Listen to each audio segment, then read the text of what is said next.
Welcome to all of you in this video. Today we will discuss about maxim.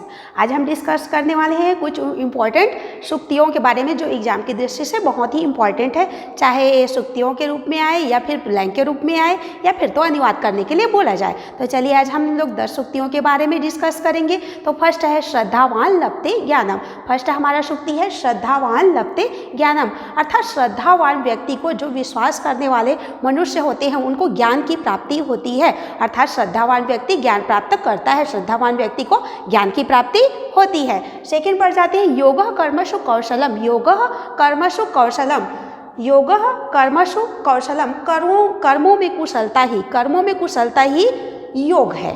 कर्मों में कुशलता ही योग है। बोलने का सीधा अर्थ है कि कर्म में कुशलता मतलब अपने कार्य को अच्छा करना ही योग है, अर्थात सिद्धि है। कर्मों में कुशलता ही योग है। अब आगे की ओर पर जाते हैं। थर्ड हमारा सूक्ति है वीर भोग्या वसुंधरा।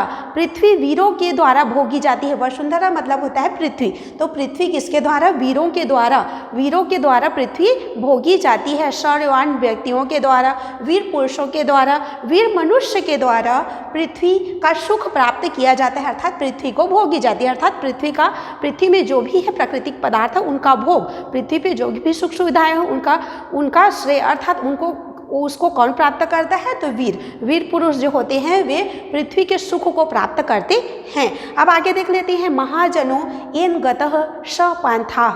महाजनो येन गतः स पंथाः। महाजन अर्थात सज्जन पुरुष, महाजन अर्थात सज्जन पुरुष जिस रास्ते से, पंथाः मतलब जिस रास्ते से जाते हैं वह राह है, अर्थात रास्ता है। महाजन जिस रास्ते से जाते हैं वह रास्ता है, अर्थात वह बोल सकते हैं कि राह है। अब आगे देख लेते हैं। यत्र नार्यस्तु पूज्यन्ते रमन्ते तत्र देवताः। यत्र नार्यस्तु पूज्यन्ते तत्र रमन्ते देवताः। जहाँ नारियों की पूजा होती है, अर्थात जहाँ नारियों का सम्मान होता है वहाँ देवता निवास करते हैं। जहाँ नारियों की पूजा होती है, पूजा का अर्थ है यहाँ पर मान सम्मान, जहाँ नारियों का सम्मान होता है वहाँ देवता निवास करते हैं, अर्थात वहाँ सुख सुविधाएं भी होती है और वहाँ पर खुशियाँ भी होगी। अब आगे देख लेंगे।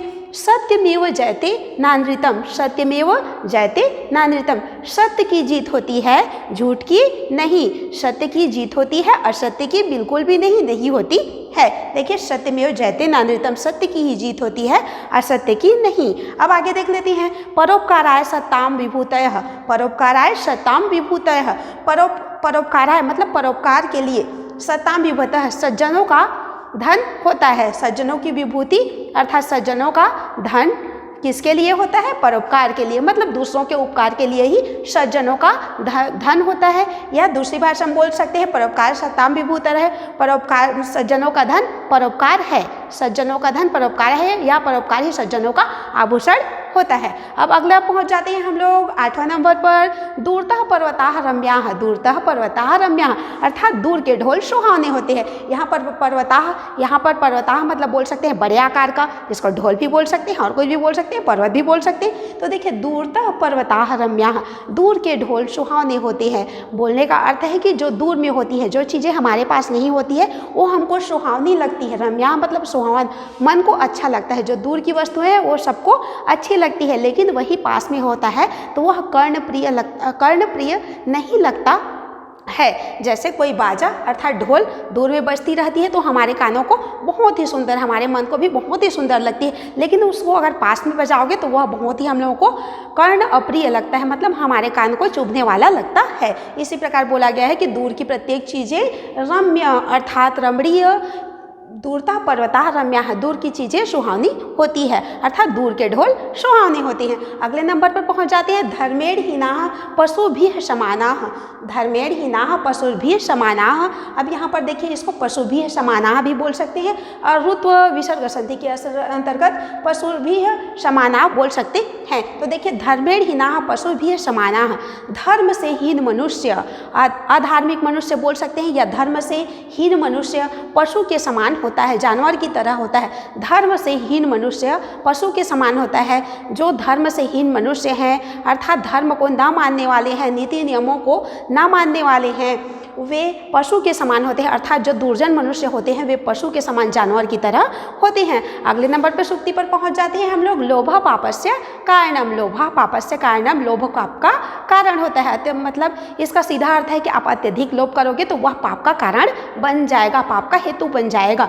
तो इस प्रकार से आज हम लोगों ने 10 सूक्तियाँ सीखी जो बहुत ही इंपॉर्टेंट है। या आप लोगों का फिल इन द ब्लैंक के रूप में भी आ सकता है, या फिर तो 5 सूक्ति लिखिए, 2 सूक्ति लिखिए, 3 सूक्ति लिखिए भी आ सकता है, और इसका अनुवाद भी जाने तो ये तो भी बहुत इंपॉर्टेंट है। तो चलिए एक बार और देख लेते हैं। श्रद्धावान लभते ज्ञानम, श्रद्धावान व्यक्ति को ज्ञान की प्राप्ति होती है। योग कर्मसु कौशलम, योग कर्मों में कुशलता ही योग है अर्थात सिद्धि है। वीर भोग्य वसुंधरा, पृथ्वी वीरों के द्वारा भोगी जाती है। महाजनो येन गतः स पंथाः, महाजन जिस रास्ते से जाए वह राह है, जिस महाजन जिधर से जाए वह रास्ता है।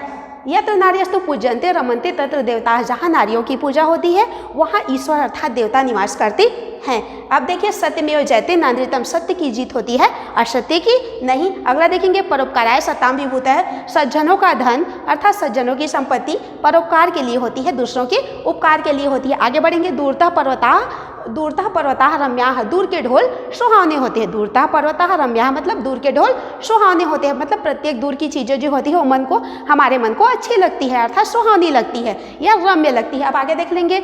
धर्मेण हीनाः पशुभिः समानाः, धर्म से हीन मनुष्य या दुर्जन मनुष्य पशु के समान होता है, पशु के तुल्य होता है, जानवर के समान होता है। आगे देखेंगे। लोभः पापस्य कारणम, लोभः पापस्य कारणम, लोभ पाप का कारण है, मतलब आप अत्यधिक लोभ करोगे तो वह पाप का कारण बनता जाता है। तो इस प्रकार से आज हमारा 10 सूक्ति यहाँ से कंप्लीट होता है।